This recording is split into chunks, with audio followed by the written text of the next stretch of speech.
তুমি ধর্মসূত্রে কে?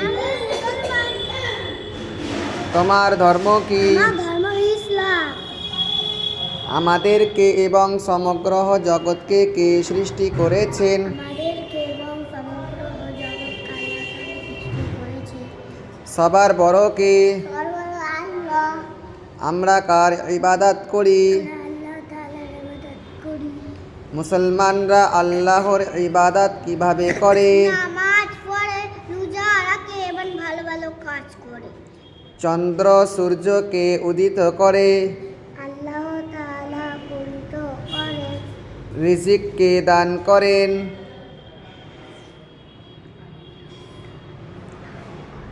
আল্লাহ তাআলা রিজিক দান করে। আমাদের নবীর নাম কি? হযরত মুহাম্মদ সাল্লাল্লাহু আলাইহি সাল্লাম। নবীজির পিতার নাম কি? আব্দুল্লাহ। নবীজির মাতার নাম কি? আমিনা। দোয়া কে শোনেন? আল্লাহ তাআলা শুনে। কুরআন কার কিতাব?